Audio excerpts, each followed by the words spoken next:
Olá a todos, boa noite. Estamos começando mais uma live da Karina, agora às quartas-feiras. E hoje estamos nesse frio, que não só em São Paulo, mas eu acho que várias cidades também do Brasil aí, com um frio enorme. Boa noite, minha queridíssima amiga Tainara, Valéria, Fátima, querida, beijo grande. Maria Carolina Otorrino, Gustavo, meu amigo, beijos pra você. Bom, e hoje eu vou estar aqui com nada mais, nada menos do que o meu grande amigo, que é o Samuel. 13 graus? Você tá brincando? Meu Deus do céu.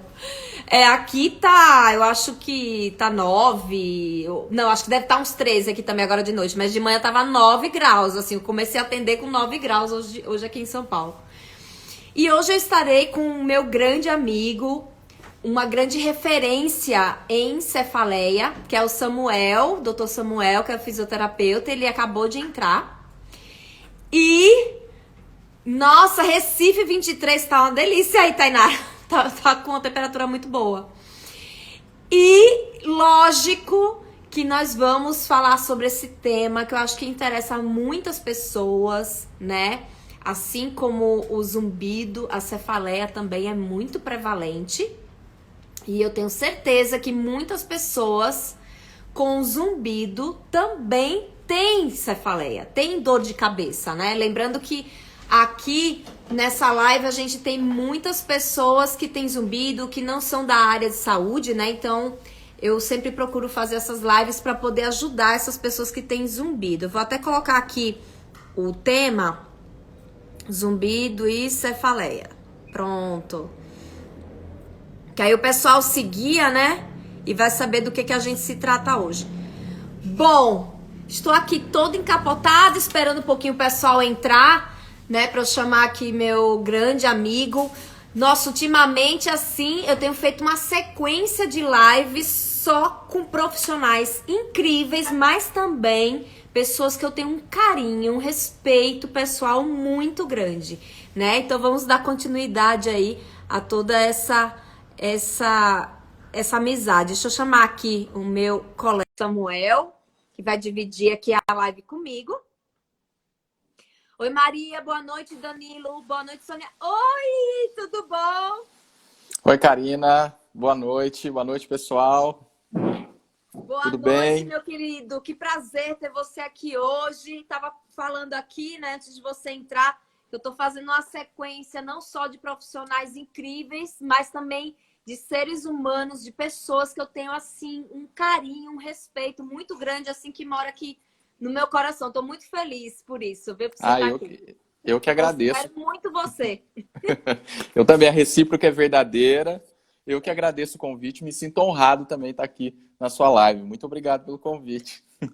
Imagina, querido. Bom, Samuel é, assim, uma grande referência em cefaleia, um grande estudioso nesse tema. Antes de mais nada, eu queria que você se apresentasse para os meus seguidores, né, que não te conhecem, e depois eu vou me apresentar para os seus seguidores, para a gente dar continuidade aqui ao nosso bate-papo. Pode começar. Bom, pessoal, mais uma vez aí, boa noite. Boa noite, Karina. Meu nome é Samuel Ludovic, eu sou fisioterapeuta. Esse mundo das dores de cabeça, eu digo sempre para as pessoas que me perguntam, por causa da minha irmã. A minha irmã tinha uma enxaqueca muito severa e ela tinha um componente ali cervical.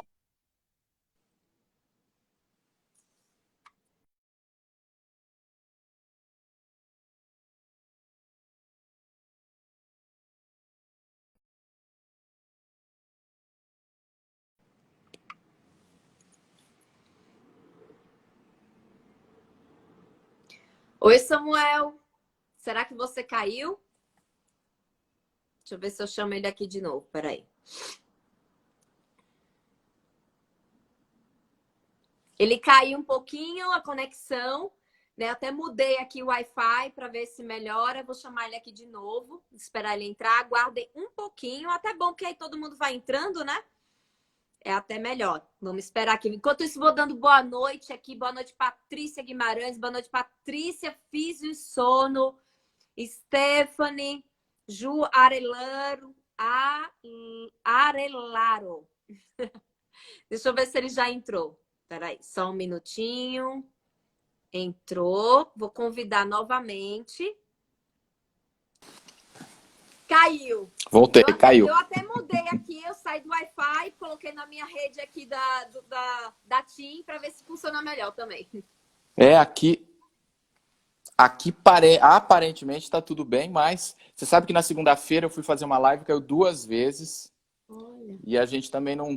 Parece que há uma certa instabilidade no Instagram, mas vamos lá. Vamos E lá. aí, conta aí, você estava falando da sua irmã, que era super enxaquecosa. Isso, eu descobri esse mundo por causa da minha irmã. Minha irmã era enxaquecosa e tinha um componente cervical muito importante, mas na época eu estava no 4º ano de faculdade, não entendia muito, aliás, não entendia nada sobre isso.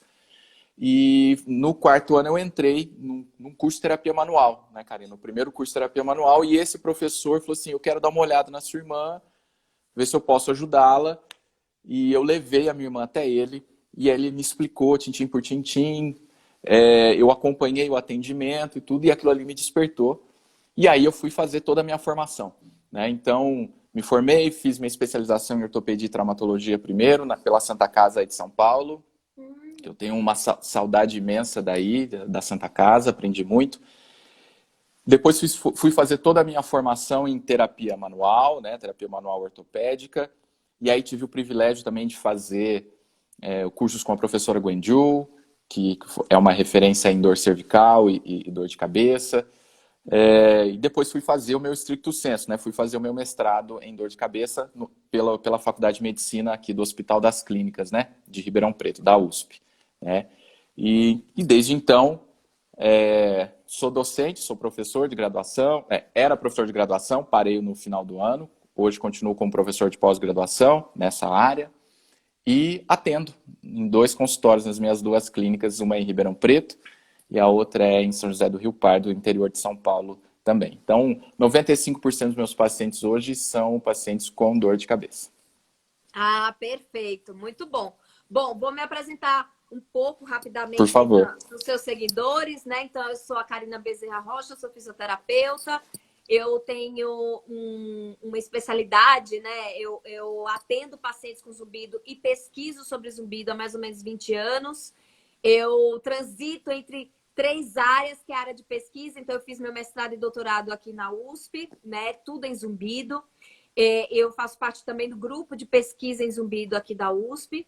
Eu transito também na parte de atendimento. Então, eu atendo aqui em São Paulo, capital, no bairro de Higienópolis, onde também 95% a 99% dos pacientes têm zumbido. Então, eu praticamente o dia inteiro eu atendo pacientes com zumbido.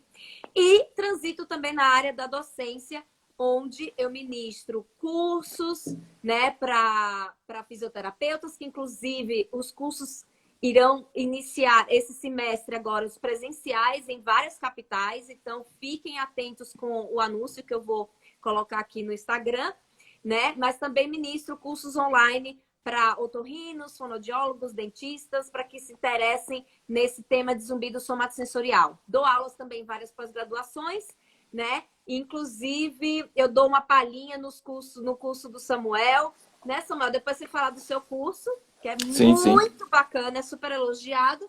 E é isso. E aqui no meu Instagram, para quem quiser saber um pouco mais sobre zumbido, sempre estou fazendo lives, algumas postagens também. Transito um pouco sobre outros temas para dar uma quebrada. Mas é isso. Samuel, e o seu curso? Quando é que vai lançar o próximo?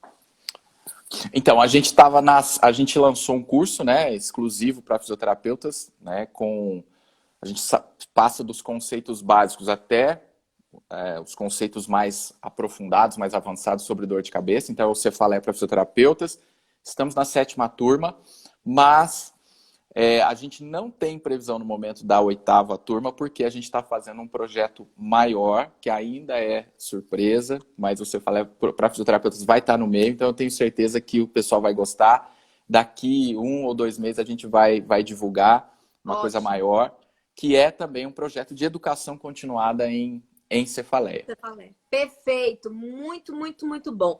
Bom, como eu falei inicialmente, aqui nessa live nós temos não só profissionais de saúde, mas também temos muitas pessoas que têm sintomas, que têm Certo. zumbido, que têm cefaleia, que são as pessoas leigas no assunto. Então eu vou procurar usar aqui linguagens e perguntas para poder ajudar, principalmente essas pessoas que têm essas queixas, né? Certo. Samuel, vamos lá. Qual seria a diferença, ou se tem ou se não tem, entre cefaleia e enxaqueca? Tá, vamos lá. Essa é uma pergunta muito boa, porque é uma dúvida de muita gente, né? Cefaleia é o termo técnico para dor de cabeça. Então, dor de cabeça e cefaleia são sinônimos, tá? Agora, quando eu falo de enxaqueca, a enxaqueca é um tipo de dor de cabeça. Então, um tipo de cefaleia. As pessoas, a gente ouve muito, né? Então, falar assim, eu não tenho dor de cabeça, a minha é enxaqueca mesmo, né? Não, na verdade, você tem dor de cabeça. A enxaqueca é um tipo, né? Então, existe essa confusão, mas dor de cabeça é cefaleia, são sinônimos, então se você ouvir por aí cefaleia, dor de cabeça é a mesma coisa, e enxaqueca é um tipo da mais de uma centena de dores de cabeça que nós temos. É a segunda mais comum, né? A segunda mais prevalente. Ótimo. E quais seriam as mais comuns? Tem a enxaqueca, que a gente está aqui comentando. Que mais? Tem a cefaleia cervicogênica. Certo.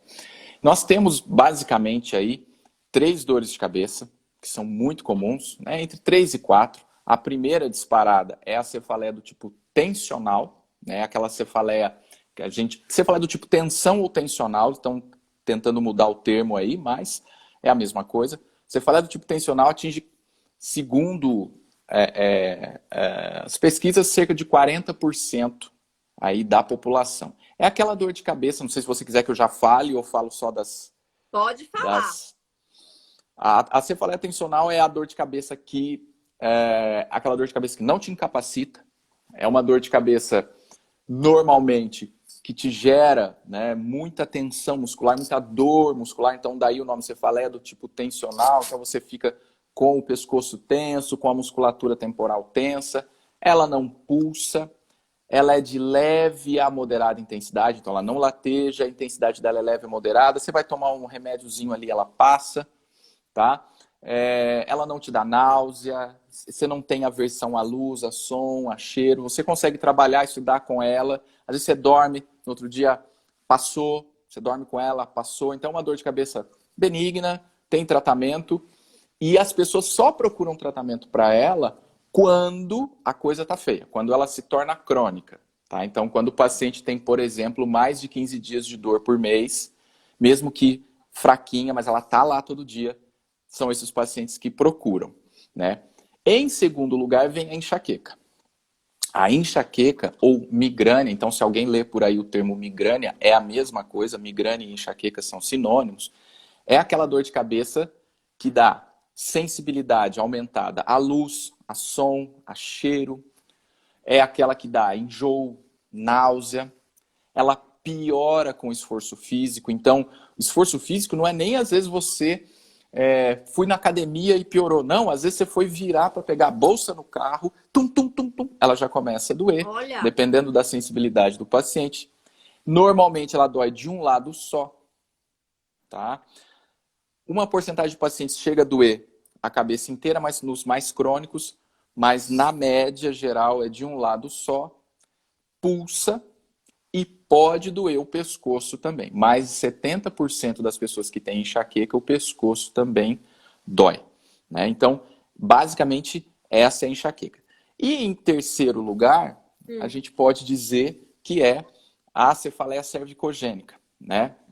A cefaleia cervicogênica é um nome aí meio complicado, mas nada mais significa do que uma dor de cabeça que vem do pescoço. Então, você tem alguma desordemzinha no pescoço, algum probleminha muscular, articular, né? Falando uma linguagem mais simples assim, né? Uma desordem articular, muscular. Então é uma dor de cabeça mecânica. Basicamente é considerado uma dor de cabeça mecânica. Você cuida do pescoço, a dor de cabeça some. É uma dor de cabeça leve a moderada, de um lado só também. Normalmente ela começa do pescoço e faz este caminho. Então, o paciente chega para você e fala assim, ó, ela faz isso aqui. Sempre do lado direito? Sempre do lado direito. Nunca mudou? Não. E uma característica muito específica dela é que com o movimento do pescoço você consegue alterar os sintomas. Então, olha, eu giro para cá, ó, pega mais, dói e eu sinto mais travado. Mais para o lado esquerdo tá livre. Então essa é uma característica comum dela.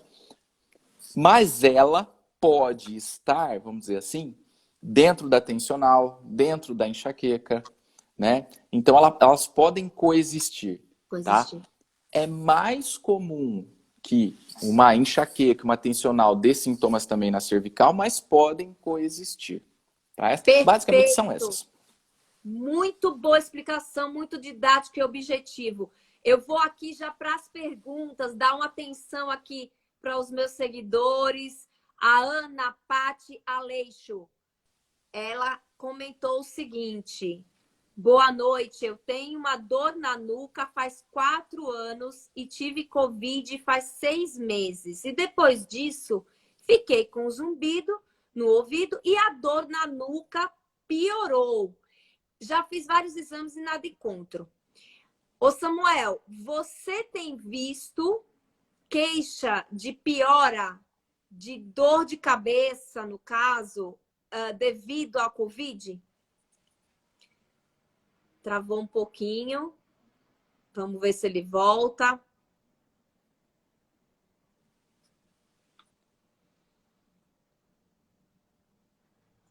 Saiu. Ele vai voltar novamente. Só um minuto que eu já vou chamá-lo.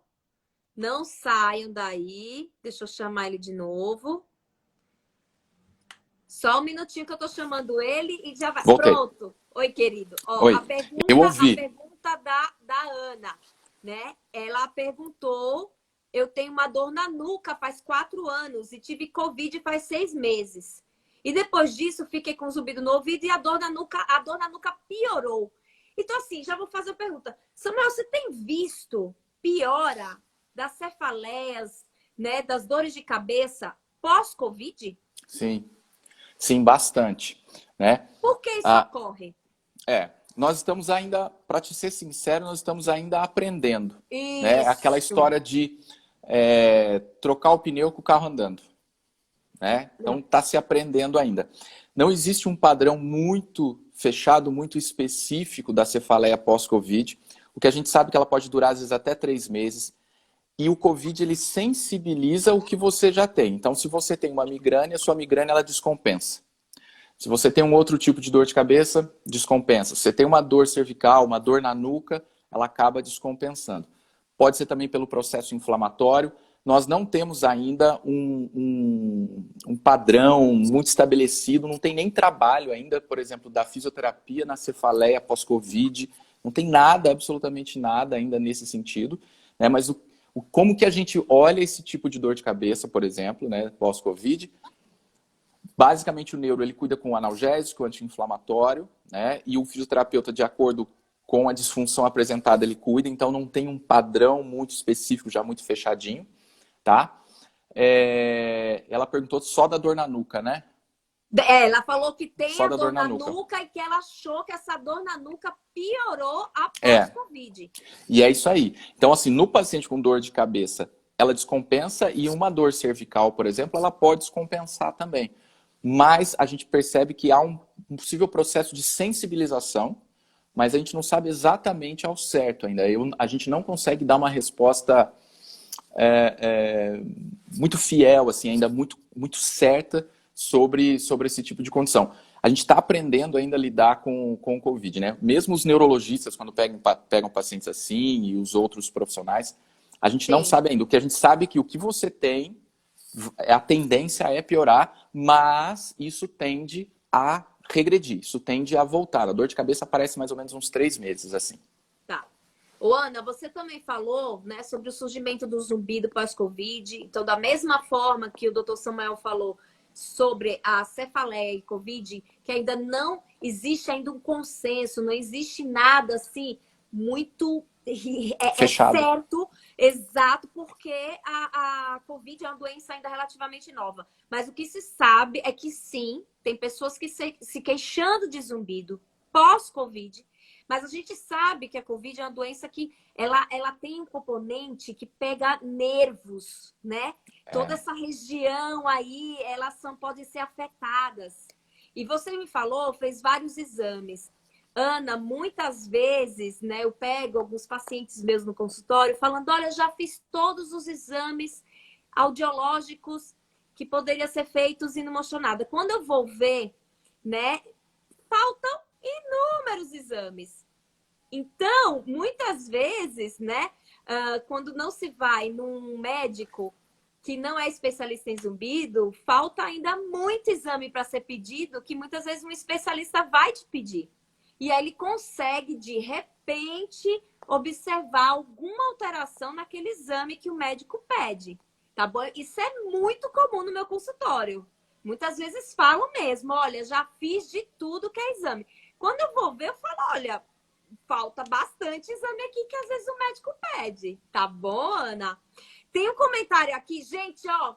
Quando a gente responder as perguntas, manda coração pra gente. A gente adora um afeto, tá?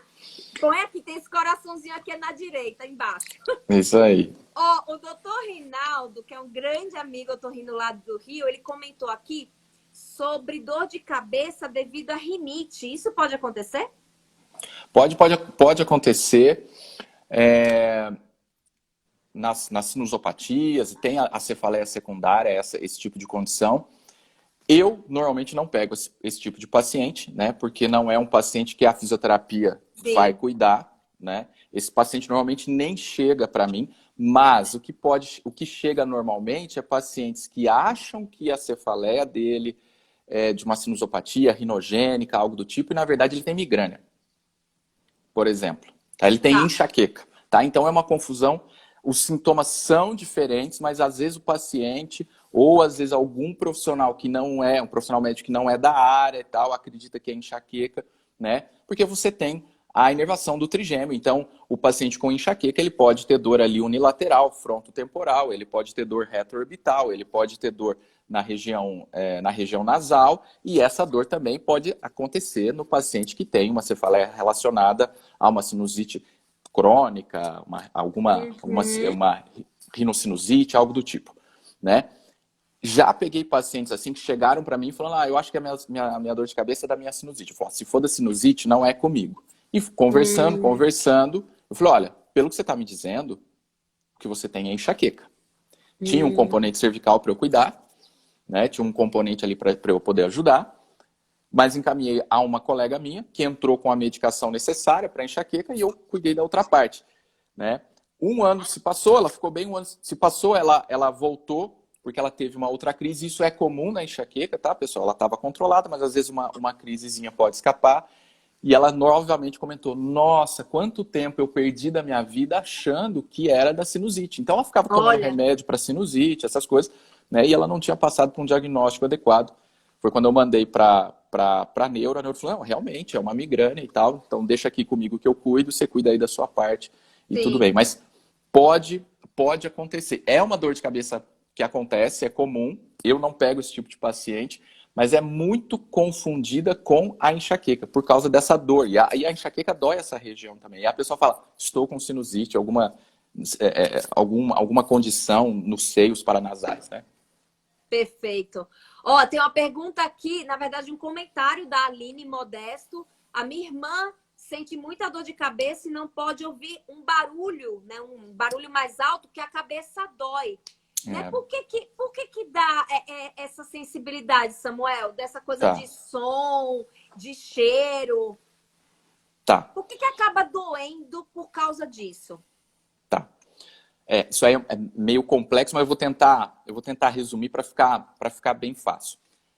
Esse é um sintoma muito marcante, muito característico, tanto essa aversão à luz, a som e ao cheiro da enxaqueca. Tá? Então, a tensional raramente dá isso. E se ela dá, ou ela vai dar uma aversão à luz ou a som, tá? E normalmente em pacientes crônicos, tá, gente? Então, é difícil isso acontecer. Nessa cervicogênica, não é critério, então não tá. Então, ele é um critério essencialmente da enxaqueca, tá? Então, possivelmente, é a irmã dela, né? A irmã dela? A irmã dela. Isso. Possivelmente a sua irmã tem enxaqueca, tá? E a enxaqueca, pensa comigo assim, é como se ela deixasse todas as regiões do seu cérebro, então a região que comanda a visão, a região que comanda o olfato, a região que comanda a audição, muito sensíveis. Eu brinco muito assim, é como o alarme de uma casa, assim quando a gente vai explicar sobre dor, né, Karina? É como o alarme de uma casa que está muito regulado, muito sensível, bate um vento na janela, né, bate um vento na cortina ali da janela e dispara o alarme, né? Então, o cérebro do enxaquecoso, né, a enxaqueca é uma condição cerebral, o cérebro do enxaquecoso ele é extremamente sensível. E essas áreas estão sempre muito sensibilizadas, tá? Mesmo fora de períodos de crise, então assim, eu tive 4 dias, mas agora eu tô sem dor.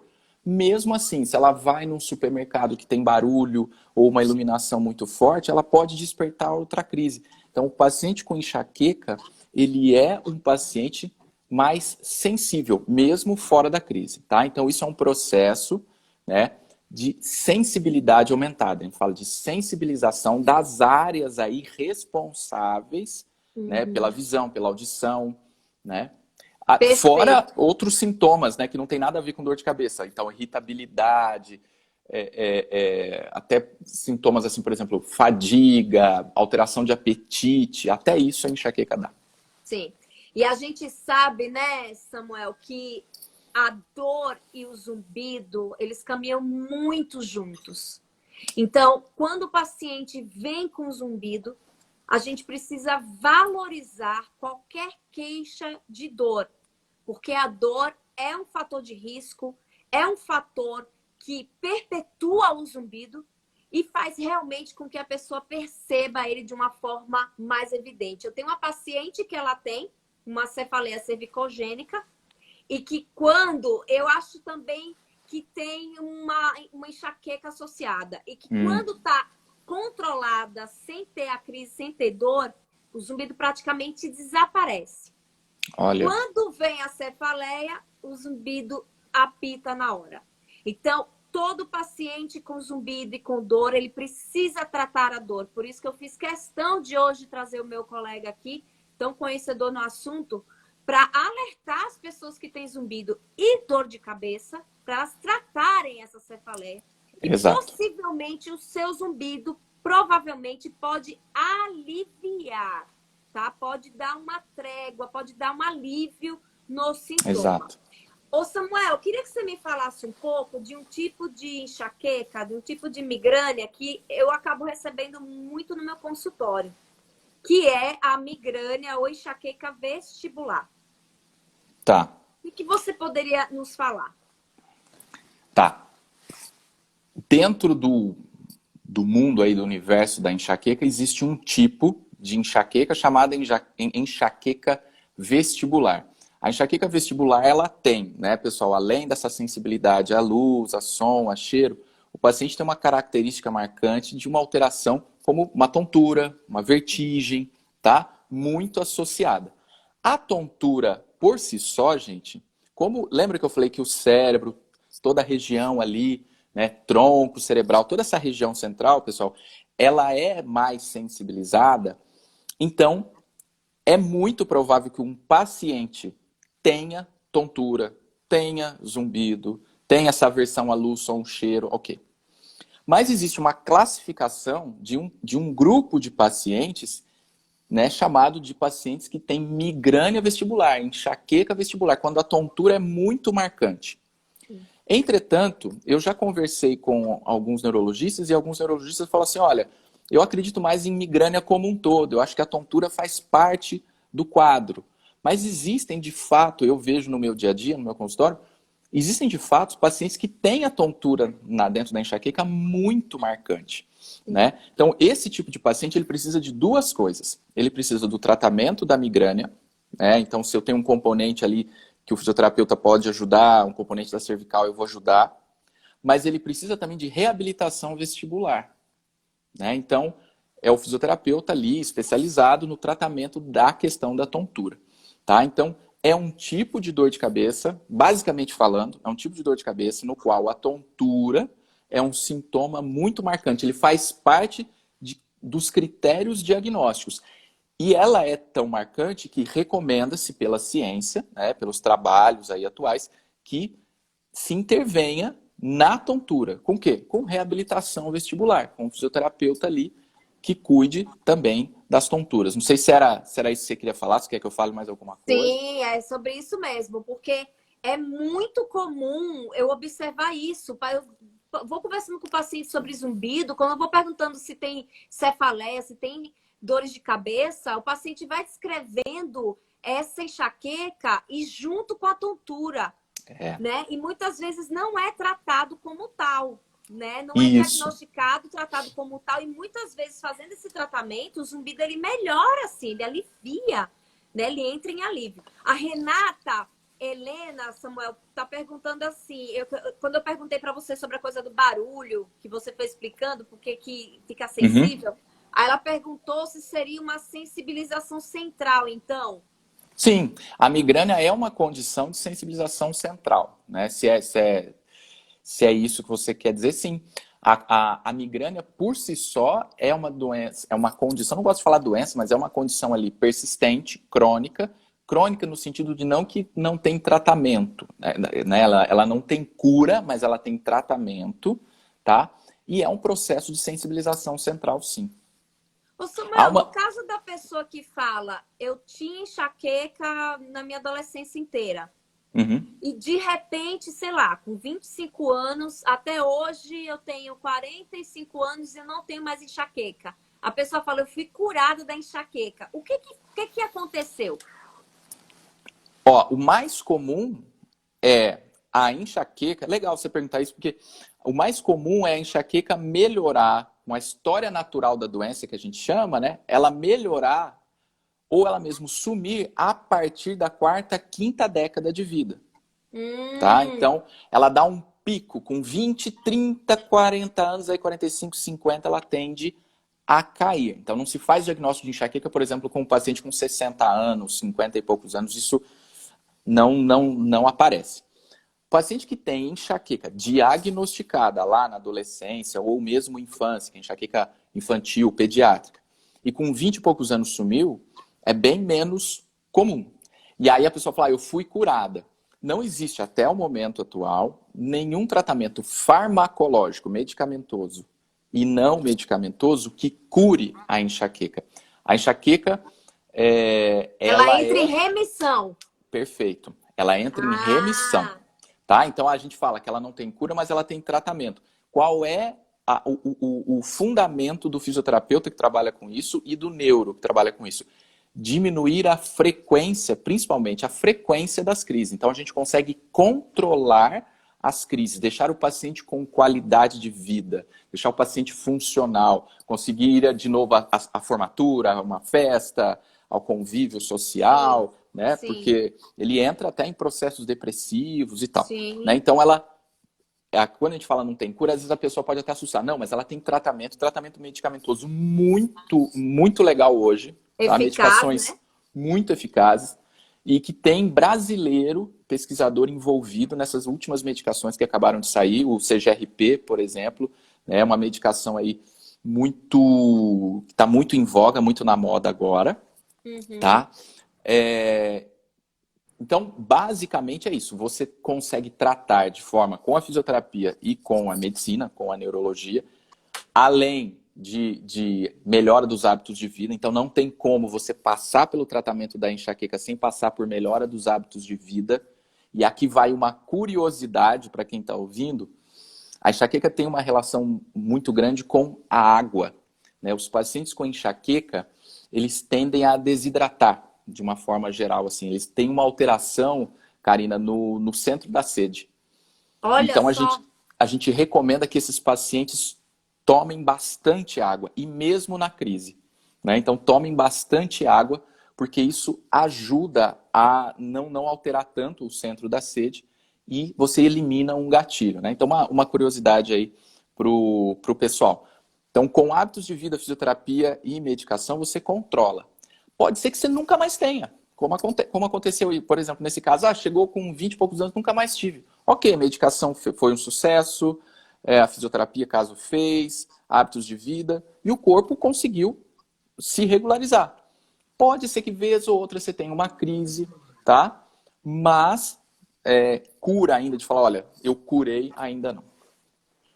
E até isso se assemelha com o zumbido, né? Porque o zumbido, ele pode ter remissão, né? Então, para Certo? a gente deixar bem claro aqui a diferença de cura, remissão e alívio, né? Aliviar é o quê? Você tem um sintoma e esse sintoma diminuir.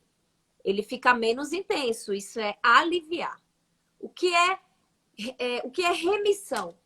Remissão é muitas vezes você deixar de ter aquele sintoma, ele para, você não percebe mais o zumbido, ou você não tem mais aquela dor de cabeça, mas pode ser que ela volte. Então, isso é o que acontece com o zumbido. Eu tô sem zumbido, eu tive zumbido por 6 meses e estou há 2 anos sem zumbido. Mas esse zumbido pode voltar? Pode, mas eu vou ficar preocupada com isso? Não vou viver minha vida. Exato. E ele está em remissão. Agora, cura, o que é cura? Eu machuquei aqui meu braço, fiz um corte, esse corte se fechou tudo, não tem nem praticamente cicatriz nenhuma, eu tô curada daquilo. Esse mesmo corte não vai voltar de novo. Ele foi curado. É diferente do zumbido e da enxaqueca, né? O zumbido, ele tem remissão. A pessoa pode parar de ter e nunca mais voltar? Pode. Pode parar de ter e voltar daqui a 5 anos? Pode. Exato. Por isso que a gente fala em remissão. Eu acho muito mais coerente, eu acho muito mais verdadeiro falar nessa linguagem. Eu acho que essa é a palavra. Verdadeiro, né? Da Silvia Capina, ela falou o seguinte: eu tenho cefaleia atencional, mas geralmente durante o decorrer do mês tenho enxaqueca com náuseas e sensibilidade à luz. Então foi o que o Dr. Samuel falou. Muitas vezes pode vir a cefaleia atencional, mas a enxaqueca lá juntinho, né, Samuel? A primeira coisa que a gente tem que... Primeira coisa é, quando o paciente vem, eu tenho uma dor de cabeça assim e eu tenho também uma enxaqueca, a primeira coisa é, tem enxaqueca mesmo, tá? Então, quando tem esses sinais de náusea e sensibilidade e tal, é característico de enxaqueca, então você tem enxaqueca. Aí a gente vai para um segundo passo, né? Será uma enxaqueca que está também gerando estes sintomas que parecem uma tensional? Ou será que existe os dois diagnósticos? Tá? Qual é o mais comum, gente? A enxaqueca, ela é complicada, porque ela pode dar uns sintomas parecidos com a tensional. Então, alguns dias ela está melhor, que é com aqueles sintomazinhos de tensional, um dolorimento na região cervical, nuca, né, nos ombros, aquela dorzinha mais característica tensional, uma dor leve. Mas tem dias que ela ataca, que aí você quer ficar no quarto escuro e tal. É muito comum os pacientes falarem isso. Tem dias que ela está melhor, mas tem dias que ela está pior, que vem aqueles sintomas piores. Então, possivelmente você tem uma enxaqueca, mas a gente precisa ver se esses sintomas são da enxaqueca, que pode ser, ou pode ser os dois diagnósticos. O mais comum é você ter a enxaqueca com sintomas de tensional, que não fecha tensional. Você tem sintomas de tensional. Existe uma classificação, Karina, que é até legal falar. Os pacientes que têm enxaqueca crônica são aqueles pacientes que têm 15 dias de dor por mês, por mais de 3 meses. Então, metade do mês você tem dor, você é considerado hoje como uma enxaqueca crônica. De novo, crônica aí não significa que não tem tratamento, tá? É por causa do tempo, né? E estes pacientes, considera-se assim, se, vamos pôr aí, metade dos dias, o paciente com enxaqueca crônica, metade dos dias, ele tem dias de dor ele pode ter dias de dor de característica mais da enxaqueca e dias de dor de característica mais de uma tensional, mas ele é enxaquecoso. Então, a primeira coisa é, tenho enxaqueca tenho enxaqueca? Sim. Tenho enxaqueca com sintomas de tensional? Ou tenho enxaqueca e tensional? Normalmente é enxaqueca com sintomas de tensional. Perfeito. tá? Ô Samuel, eu queria que você falasse um pouquinho sobre as questões dos pilares, né? Ah, legal. Dos nossos hábitos, que inclui um sono reparador. O que mais Exato. você recomendaria para essas pessoas que têm essas dores de cabeça? O que é Então vamos lá. importante como base para eles ficarem bem? Ótimo. Isso é super importante, gente, porque muita dor de cabeça, muita enxaqueca, né, muita tensional pode ser aliviada, né? Você pode diminuir o número de dias de dor que você tem e a intensidade por mudanças pequenas no seu dia a dia em hábitos, né? Eu acho que assim acontece também com o zumbido, né, Karina? A questão dos Sim, hábitos, né? sim, totalmente. Totalmente, né?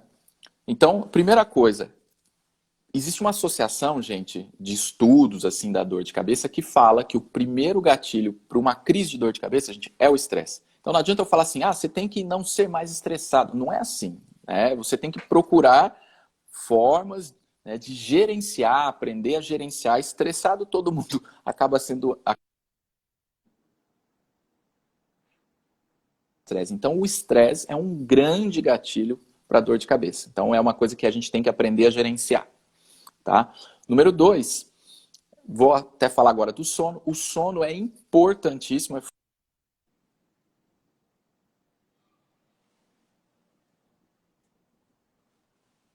Travou um pouquinho. Vamos ver se volta aqui.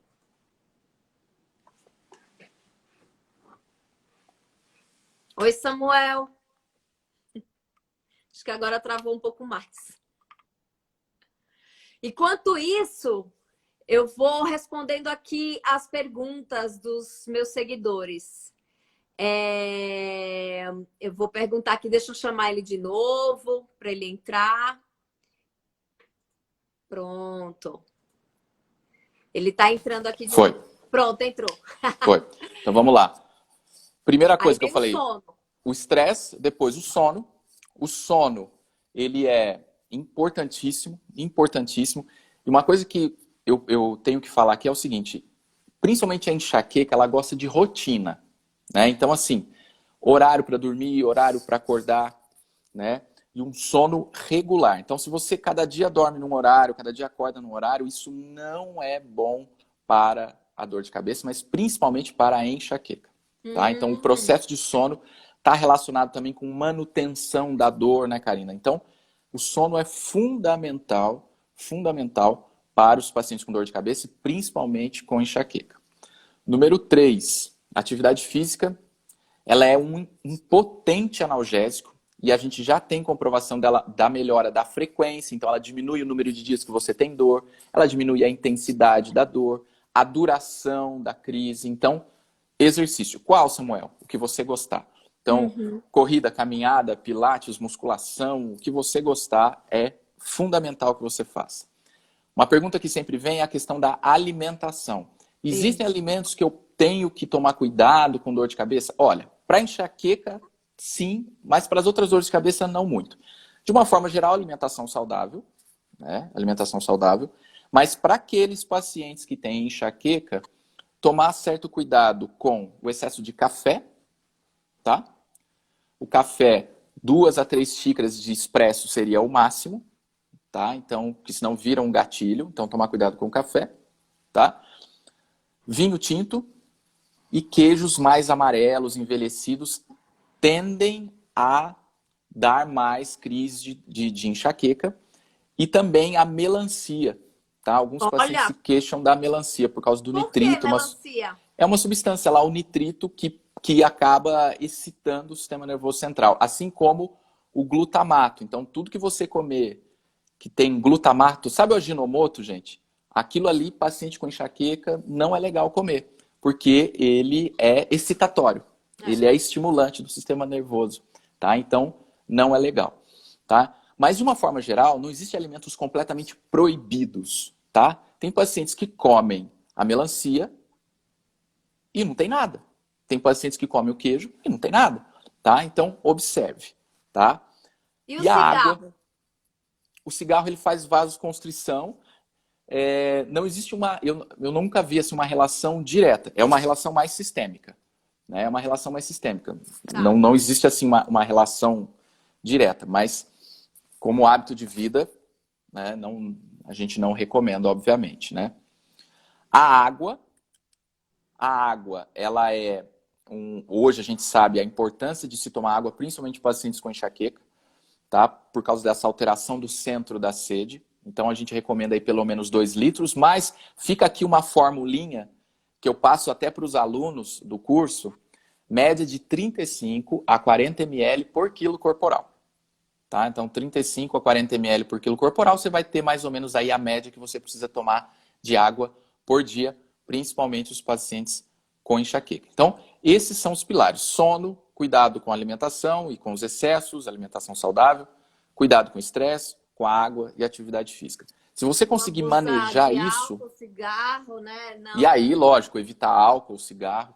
Existe uma dor de cabeça muito específica chamada cefaleia insalvas, tá? É uma dor de cabeça muito, muito forte, tá? De um lado só, que é assim, é a pior dor, é pior do que a enxaqueca, tá? E que o álcool tem uma relação direta.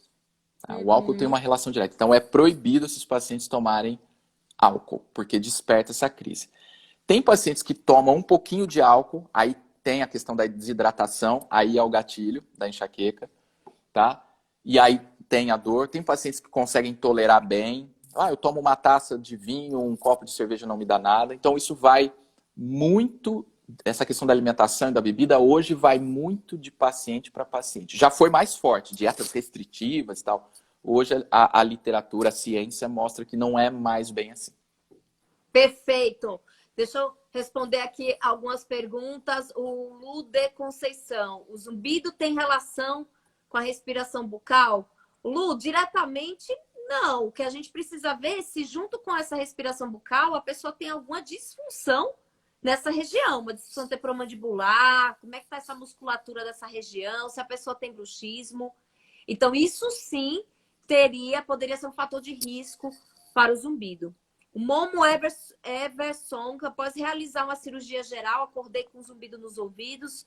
O médico disse que com o tempo iria parar. Só que após 7 anos, o zumbido se mantém e o volume altera. Algo a ser feito? Momo, sempre tem algo a ser feito para o zumbido. Sempre. Não existe essa coisa de que, olha, o meu zumbido não há nada que se possa fazer. Não é verdade. Todo zumbido é tratável. O que é que eu quero dizer com tratável? Todo zumbido tem como ser tratado ao ponto dele ficar mais baixo, aliviado, né? Desde medicamentos ou fisioterapia, desde o uso de aparelho auditivo, tem vários tipos de tratamentos. Para isso, você precisa inicialmente passar com um médico otorrinolaringologista, de preferência que seja especialista em zumbido, para poder fazer uma triagem, né? Para poder entender de onde que está vindo essa situação, para depois você ser encaminhado para os profissionais aí que podem auxiliar, tá bom? Eliomar, quando o zumbido é em decorrência da perda auditiva, o uso do aparelho auditivo pode ser eficaz? Olha, Helio, sim, é possível sim, porque o que acontece? O aparelho auditivo, né, as célulazinhas que estão lá dentro da orelha, elas não retornam mais, né? Elas perderam, elas morreram uma parte. Só que o cérebro, ele também acaba ficando afetado naquela região onde se perderam as células, porque essa região da nossa orelha aqui, da cóclea, ela se relaciona com o nosso cérebro. E aí o que acontece quando usa o aparelho auditivo? Ele vai dar um ganho nessa região aqui do cérebro que está pedindo informação que não está chegando. E aí esse aparelho ajuda a enviar informações, inputs, né? Informações para o cérebro. Para quê? Para que essa agitação toda que está ocorrendo nessa região do cérebro, ela fique menos agitada. Por isso que tem muitas pessoas que usam o aparelho e melhoram do zumbido. Tá bom? É possível melhorar sim, porque toda essa agitação acaba diminuindo. A Ana comentou aqui, eu tenho enxaqueca desde a adolescência, estou com 44 anos e faz algum tempo que não sinto. Uhum. E percebia que a enxaqueca estava relacionada a algo do estômago. Quando eu retirei o leite, melhorou devido como se eu tivesse uma sensibilidade à lactose. Isso acontece, Samuel? Acontece, mas isso é muito realmente individual. Tem pacientes que têm uma sensibilidade aumentada ao leite, às vezes não é nem a lactose, é ao leite de uma forma geral, e aí é questão de observação. Percebeu que é o leite, tem que retirar ou fazer uso de sem lactose, tá? Mas é importante a gente frisar, né? Aproveitando o gancho, enxaqueca, a causa da enxaqueca não é estômago, a causa da enxaqueca não é fígado, a causa da enxaqueca não é hormonal, tá? Ela tem um potencial genético, tá lá escritinho no seu DNA, né?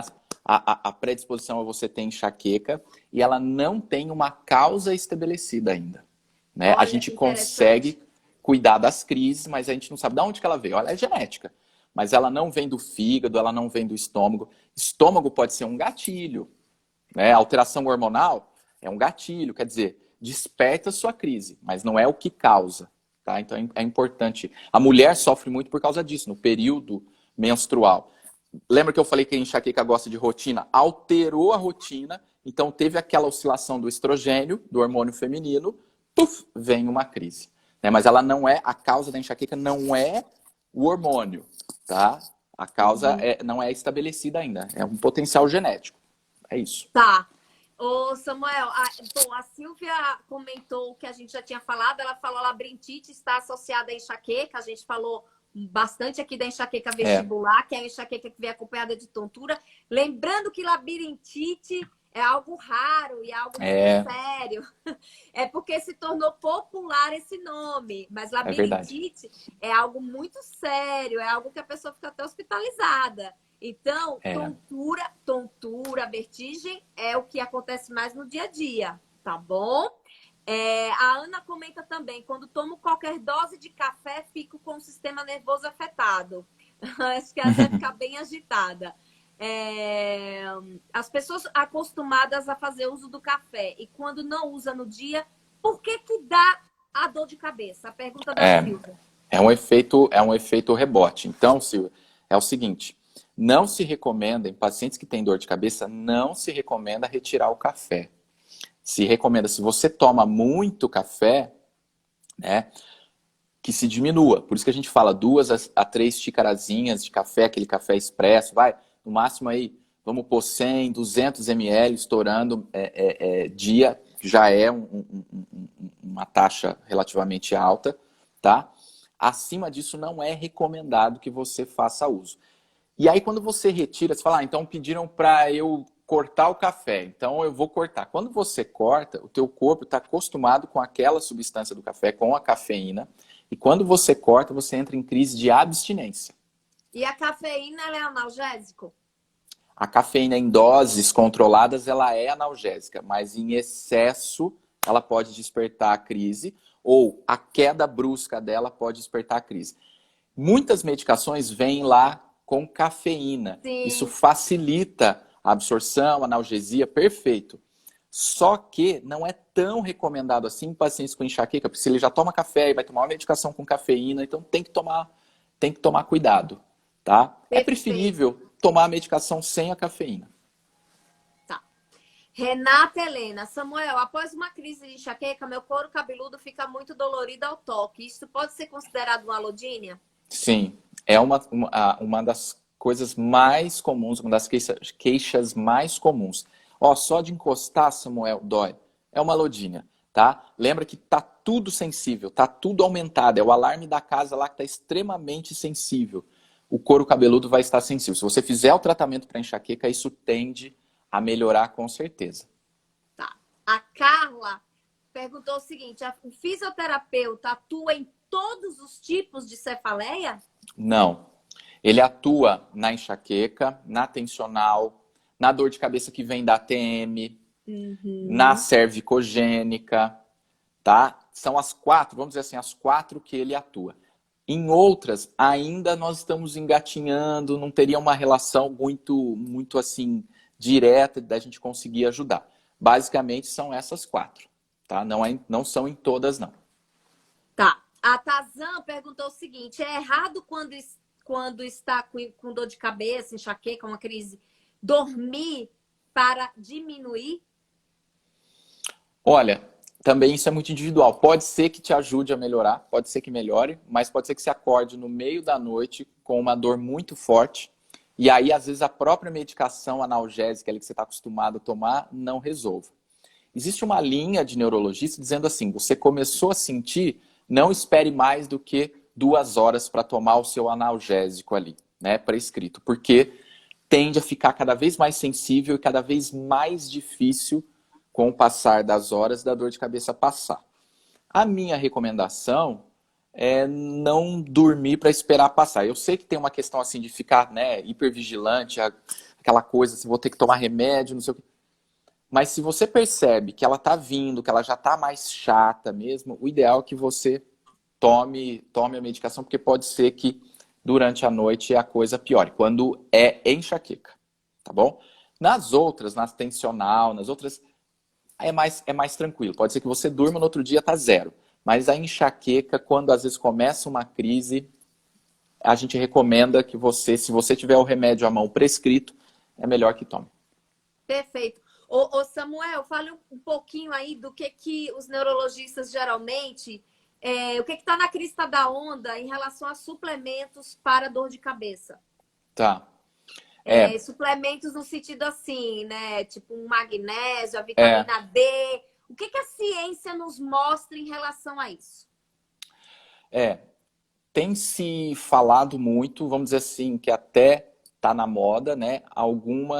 As prescrições de alguns suplementos. Veja, é importante dizer que não é que eles vão resolver a sua dor de cabeça, né? Principalmente é muito comum isso para enxaqueca, mas eles podem te ajudar. Então, processos lá, pessoal, da atividade cerebral, tá? O magnésio ele tem uma relação com isso, a atividade cerebral lá, as conexões, o magnésio pode ajudar, tá?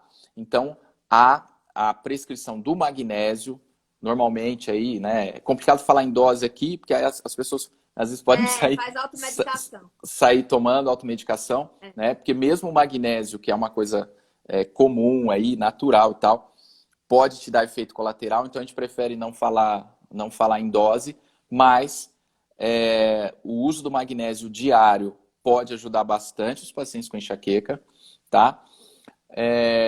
A vitamina D, cada vez mais está saindo mais pesquisas, parece ela ter uma relação com a dor, com depressão, tem um monte de coisa. Com sono, né? Adequado. Com sono. Eu, particularmente, coincidentemente, agora estou lendo mais sobre vitamina D para poder entender mais sobre essa relação, mas ela tem uma relação importante aí com a dor de cabeça de uma forma geral e a enxaqueca, tá? Então, faça suplementação de vitamina D também, tá? Basicamente, o que a gente mais vê são esses dois assim que os neurologistas têm indicado, mas nem todos, tá? Existem os neurologistas mais tradicionais que continuam na medicação e tal, só, né?